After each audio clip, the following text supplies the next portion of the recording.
Welcome to JCTV, Mid-Missouri Art News, supported now by many enthusiasts worldwide, coming to you from the capital city of Jefferson City, Missouri.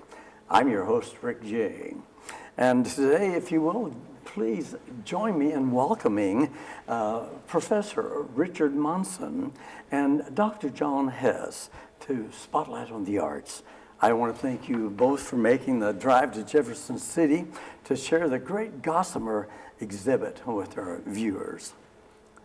Thank you, and thanks for having us over. Well, Pleasure to be here. Great, yes. Well, the Great Gossamer Exhibit basically reveals in its own way, I guess, of asking the questions, where do we come from? What are we? And where are we going? I guess that's Paul Gauguin. That is known for that phrase. I ran across that a few years ago, and I thought that was interesting as we do look back and forward on a spiritual type basis especially. So I would like to first turn to Professor Monson and Dr. Hess to tell us all there is to learn about the Great Gossamer Exhibit, starting with Professor Monson. Please share with us with the viewers the story behind the great upcoming exhibit, the concept, for example. Well, it's a fairly long story. I had my good friend, he and I were camping down on the lake, and we often talk about our philosophy and such things. And I was mouthing a couple different concepts of how things were, and John didn't realize it, but he challenged me to narrow it down to what I really and truly believe. And so I spent a few years just mulling it over, and in 2016 I put down what I truly believed in the way of spiritual things and life and death and where we came from, where we're going. Exactly. And put that down in poetic form. Well, blank verse. You could call it poetic if you want to. Yes. And then I didn't know what to do with it. And John and I were in at the library one day, and I had this, I think it was roughed out with me, and I showed it to John, and he didn't think it was idiotic, so I went ahead with my thinking on that. And in the course of talking about it and so forth, it dawned on me, and we both came to the same kind of conclusion, that this had a lot of interest to people. Yes. And we might even put the show together and have people show what they thought the spiritual beginnings were and what spirituality is all about. And so that's kind of the genesis, as I recall it anyway, in the beginning of the show. And as things developed, I coined a phrase that I believe in, and that is that all great things are spirit spun. Yes. Yes, okay. I think that's the quote I was looking for, spirit spun.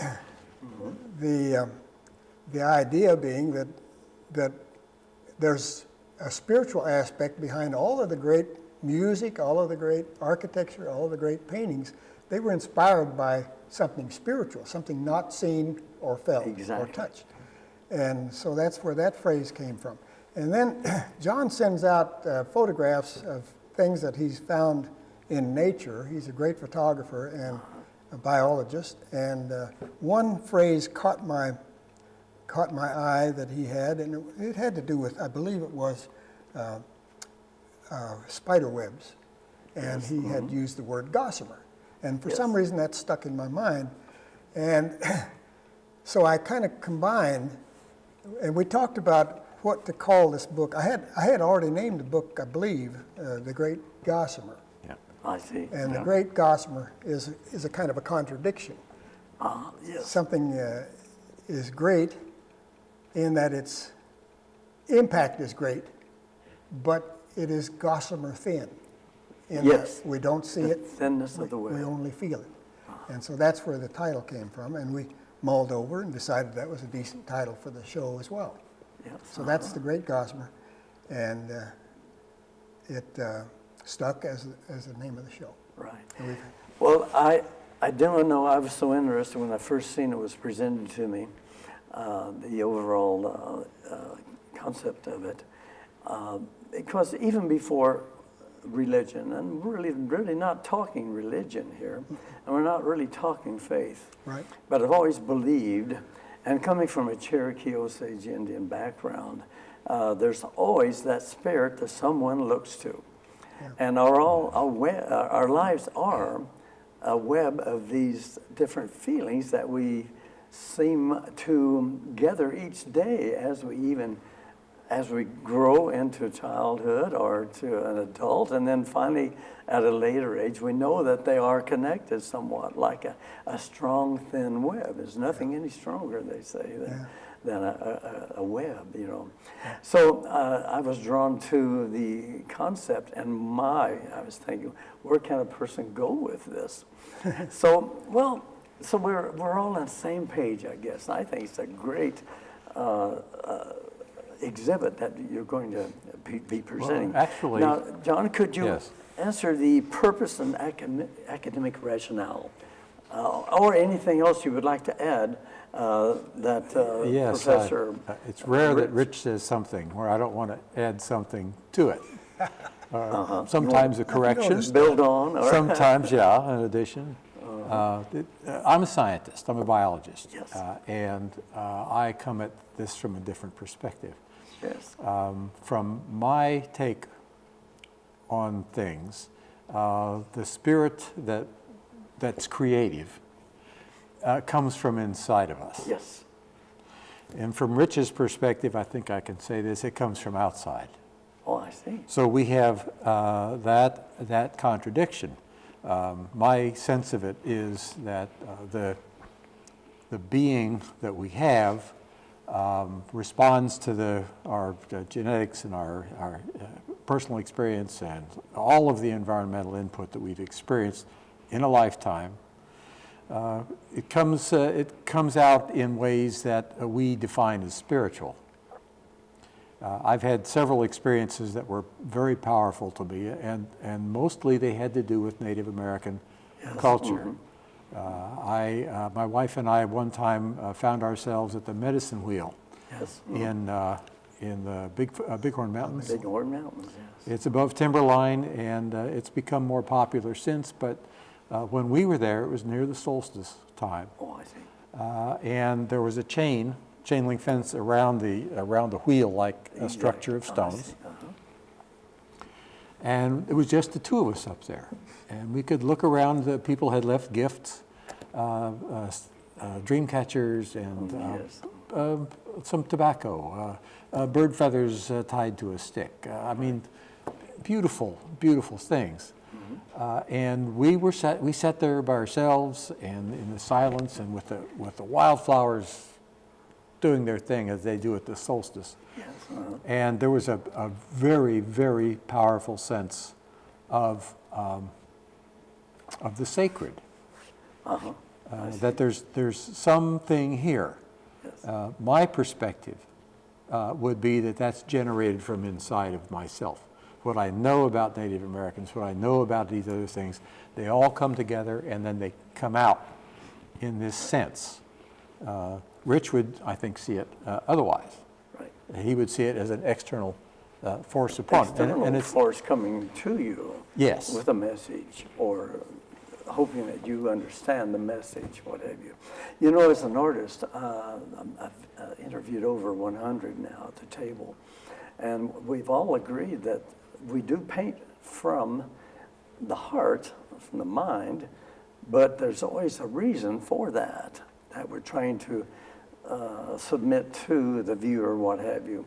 But all paintings, all artists are inspired, again, by something. Now, is that an inner inspiration? But most will relate to something they have witnessed on the outside.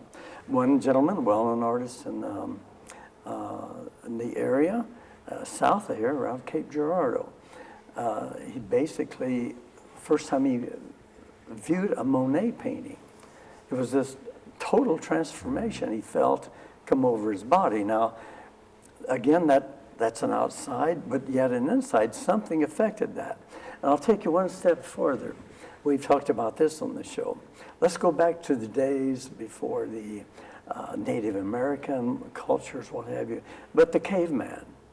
The caveman who sits inside as an artist, and he said, oh, you guys go out and hunt. And I'm going to draw your, whatever you bring in, I'll make a record here on the wall. And I'll also make a symbol that maybe will send you on out to be safe in the hunt. And then all I want is a little bit of that meat, you know. Yeah. So it's almost, it's like a spider's web. It's all somewhat entangled. Yeah. So your response either to that overall? To the entanglement? Well, the entanglement, or how does this gentleman inside a cave become an artist and want to express whatever he's feeling? Not maybe just because of the meat coming in, but he still has. I should think the meat was entirely secondary. Yes. There's the urge to create and the urge to propitiate, because of the trauma that humans experience when they kill something. I see.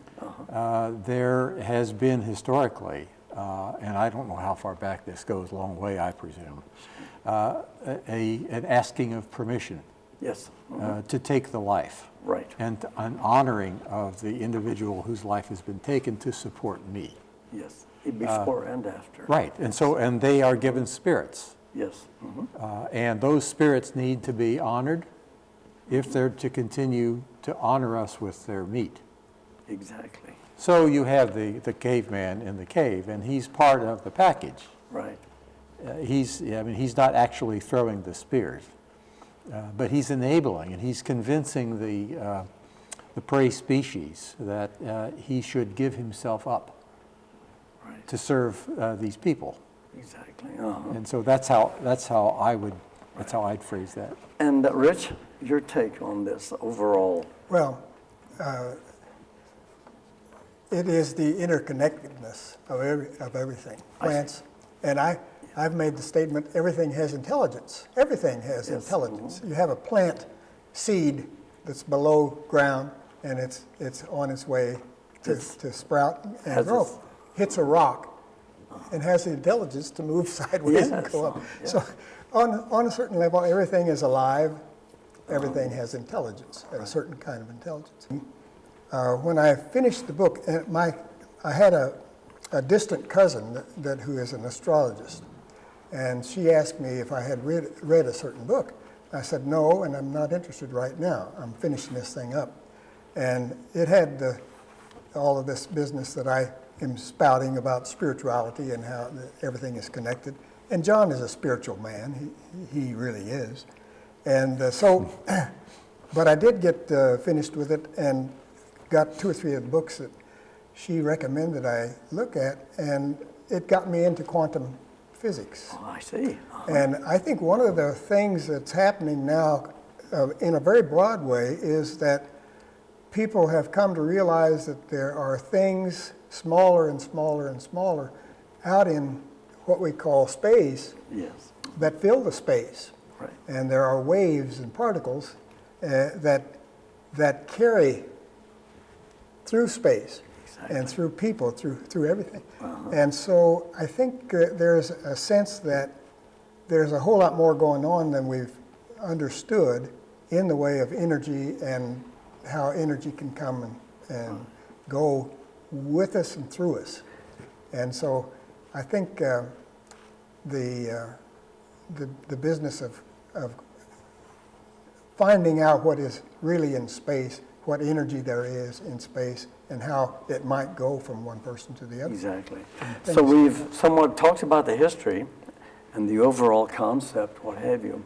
Now, when we come back from break, we would want to try to pin it down on how this is going to be presented effectively within this exhibit that's coming up. And we'll cover that totally. But I think we're on the right track, and I'm sure we've drawn a few viewers already. Just stay tuned. So I'll ask you to please stay tuned. The Great Gossamer Exhibit is definitely one a person should not miss. We must take a break, so we'll be back in 60 seconds and bring all this together and tell you how it's going to be presented here in the next few months. Stay with us. There's so much more that you can learn right here on Spotlight on the Arts. We'll be right back.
Welcome back to Spotlight on the Arts.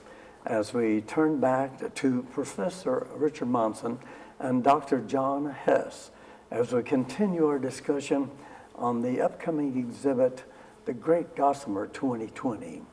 And I guess, Dr. Hess, let me address you with that once again. Can you give us the basic now scheduled events of the events and what we might expect as a witness at this exhibit on the specific dates and what we're going to bring all together as a Great Gossamer Exhibit in 2020? Please go. Okay, well, it's going to be in the Gallery of Art and Design on the campus of Central Missouri. University of Central. Yes, the University of Central Missouri. They keep changing the name. Yes. And it's going to begin, it's going to spread over 3 days, beginning on the 19th of May. The opening is. The opening is going to spread over 3 days.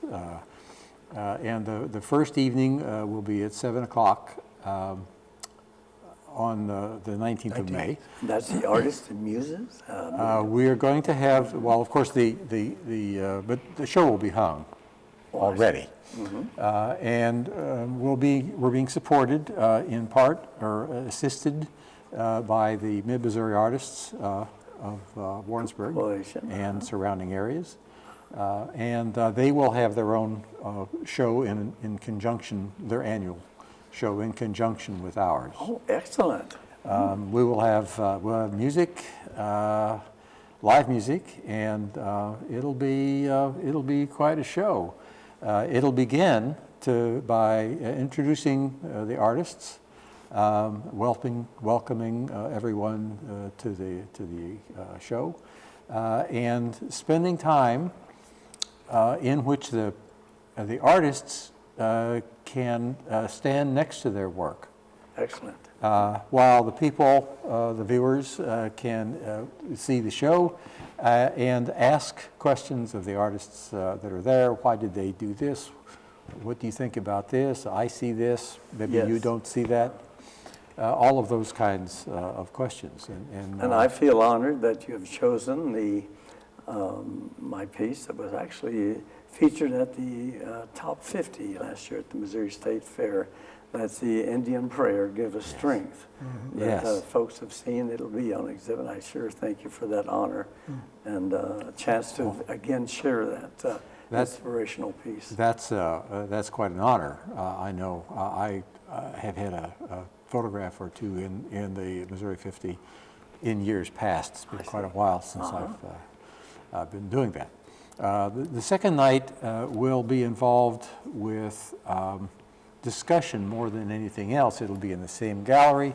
We'll have music, we'll have dance, there'll be readings. We have, of course, two-dimensional works on the walls. We have sculpture. We have performance art. And in the course of that, or after a kind of a reminder of what all is in this gallery, we're going to have a kind of a roundtable discussion with questions of people to represent as broad an array of perceptions of spirituality as we can come by. With the hard-nosed scientist on one end, and I'm the closest thing we have to that so far, and all around through, we have, well, help me out here. We have... We're trying to get an East Indian to speak about acacia.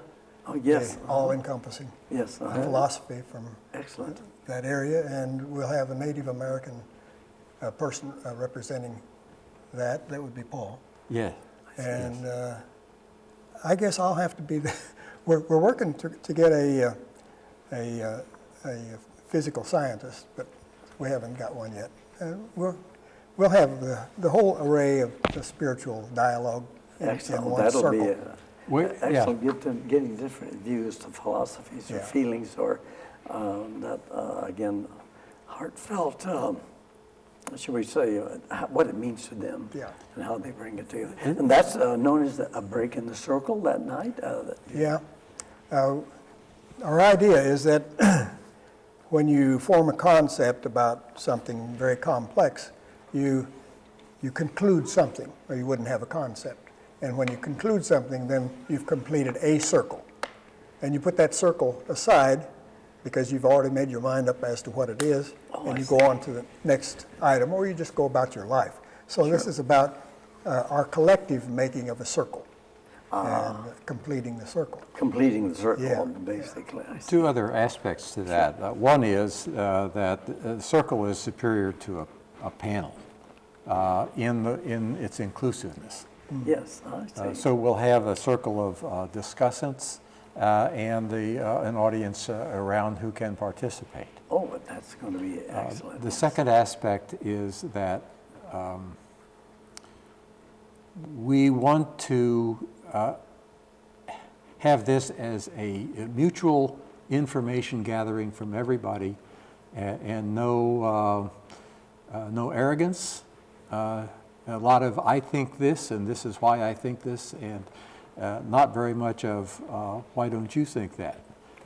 There's tolerance. There's, no conflict, because if there is, then it shapes the way that you share. Right. And we don't want to mess with that. And I don't see this Great Gossamer like that.